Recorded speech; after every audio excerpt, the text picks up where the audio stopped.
Hello friends, welcome to our channel GK current affair circle. I hope कि आप लोग अच्छे होंगे। इस वीडियो में बताऊंगा आप सभी को एसएसबी यानी सशस्त्र सीमा बल का वैकेंसी के बारे में, जो कि आप देख सकते हैं यहाँ पे वैकेंसी निकाला गया है एसएसबी के तरफ से। हेड कांस्टेबल मिनिस्ट्रियल की वैकेंसी है। यहाँ पे अप्लाई ऑनलाइन का लिंक भी जनरेट किया जा चुका है एसएसबी के तरफ से। जैसे इस वेबसाइट पे विजिट करते हो तो यहाँ पे आप सभी को इस वेबसाइट पे यानी इस लिंक पे क्लिक करना है और यहाँ से आप ऑनलाइन अप्लाई कर सकते हो। तो यहाँ पे एक इसका क्या क्या क्राइटेरिया है पूरा मैं बताने वाला हूँ, तो वीडियो को लास्ट तक देखिएगा। चैनल पर पहली बार है, चैनल को सब्सक्राइब करके बेल आइकन को प्रेस कर दिए। चलिए नोटिफिकेशन पर आगे बढ़ जाते हैं। तो यहाँ देख सकते हैं हेड कांस्टेबल मिनिस्ट्रियल एसएसबी की तरफ से नोटिफिकेशन जारी की गई है, जो कि मिनिस्ट्री ऑफ होम अफेयर के तहत वैकेंसी को निकाला गया है।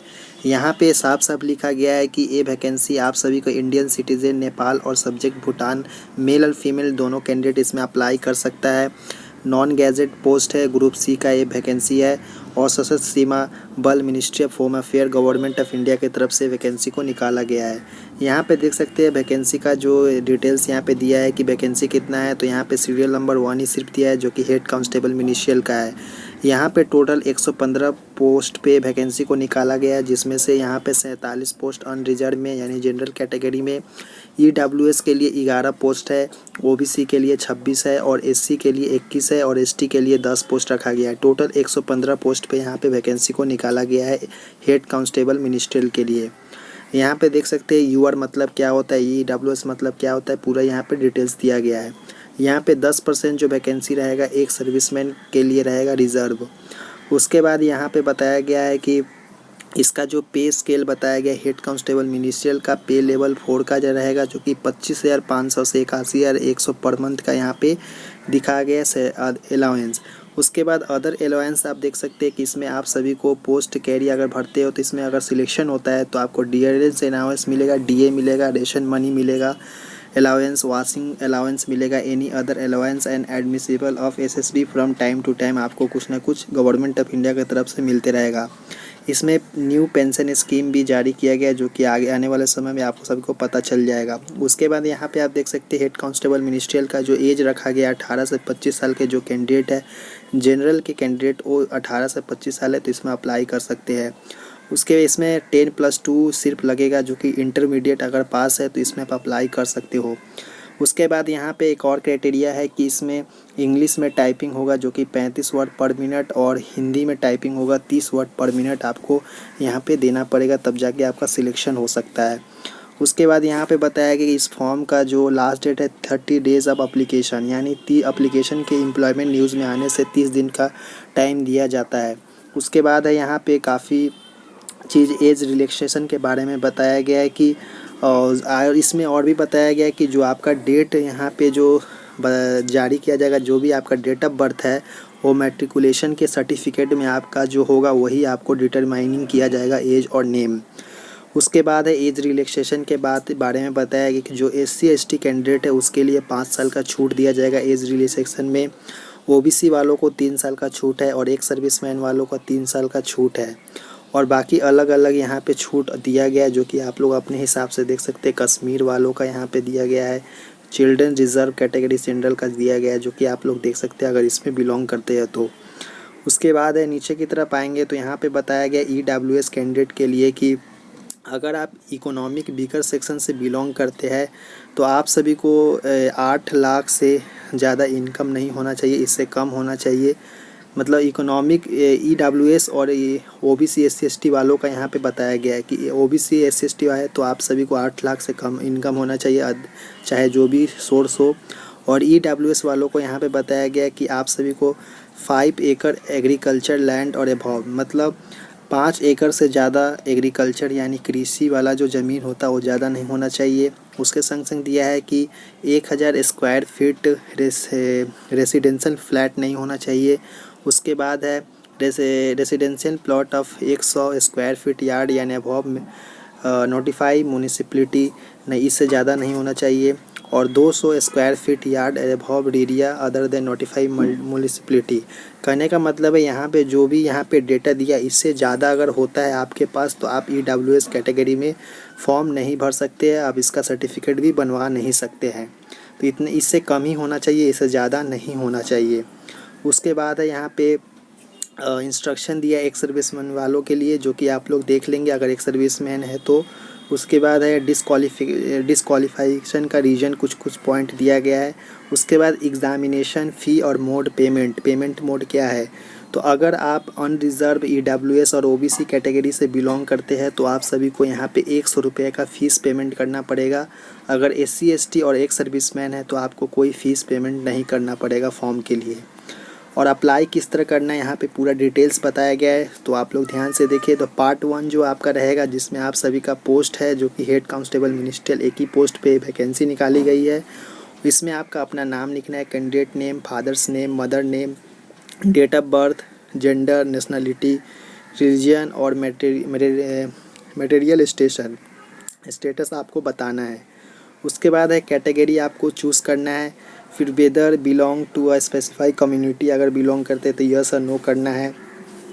उसके बाद यहाँ पे काफ़ी जो दंगे होते हैं उसके हिसाब से अगर यस नो करना है ये सब में, तो आप लोग अपने हिसाब से देख लेंगे। और यहाँ पे आप देख सकते हैं इसमें दिया है आधार नंबर भी आपको देना है, और आइडेंटिफिकेशन मार्क्स यानी शरीर में आपके बॉडी पे जो भी कट मार्क हो या जो चाहे मोल हो वो सब आपको वहाँ पे फिल करना पड़ेगा। उसके संग संग mobile number, valid email ID, education, qualification जो भी है उसको फिल करना पड़ेगा। उसके बाद आपका एड्रेस, और उसके बाद क्रिमिनल केस अगर आपके ऊपर है तो उसका यस और नो आपको करना पड़ेगा। उसके बाद पासवर्ड क्रिएट करना है।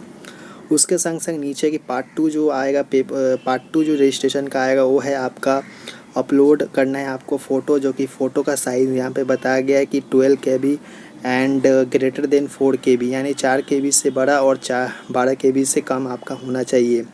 और यहाँ पे JPG फॉर्म में आपका फ़ोटो होगा, और 100 pixel with by 120 pixel height आपका होना चाहिए फ़ोटो का।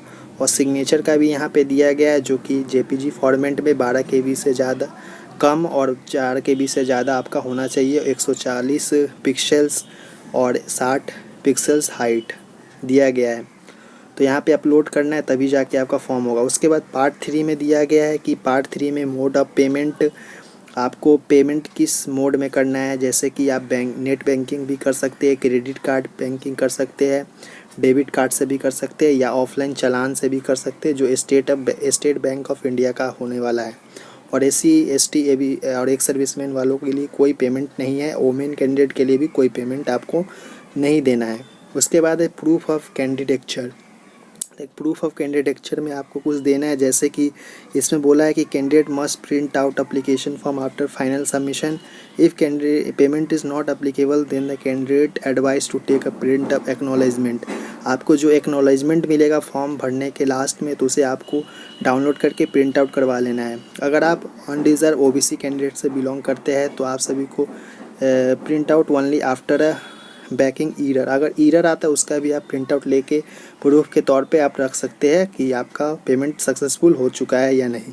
बाद में इसके ऊपर आप क्लेम भी कर सकते हो। उसके बाद दिया है कि reporting to the recruitment venue, जो आपका फर्स्ट में क्या होगा, इसमें आपका फर्स्ट में PST और PET होगा। इसका डिटेल्स आपको बता देता हूँ, यानी PST PET, उसके बाद आपका रिटन एग्ज़ाम होगा, उसके बाद स्किल टेस्ट होगा, उसके बाद डॉक्यूमेंट एंड मेडिकल एग्जामिनेशन आपका लास्ट में होगा। इसमें जो भी आप एग्ज़ाम देने जाएंगे वहाँ पे no TA DA will be admissible, यानी वहाँ पे रहने का और खाने पीने का कोई व्यवस्था नहीं है, आपको खुद से करना पड़ेगा।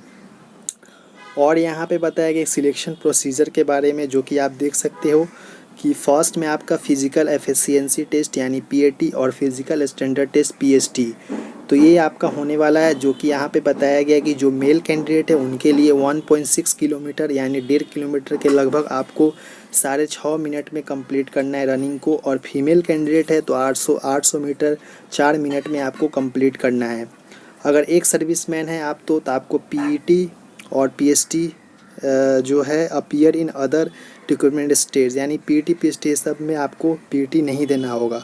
उसके बाद यहाँ पे अगर PST PET में क्वालिफाई हो जाते हो तो यहाँ पे जैसे कि आपका यहाँ पे जो फिजिकल स्टैंडर्ड टेस्ट है रनिंग के बाद आपका माप किया जाएगा, जो कि है for all candidate except candidate mention serial number 2 और 3 को छोड़ के जितने भी मेल और फीमेल कैंडिडेट उनके लिए 165 सेंटीमीटर का हाइट और फीमेल के लिए 155 सेंटीमीटर हाइट कंपलसरी, इससे ज़्यादा होना चाहिए, इससे कम नहीं होना चाहिए।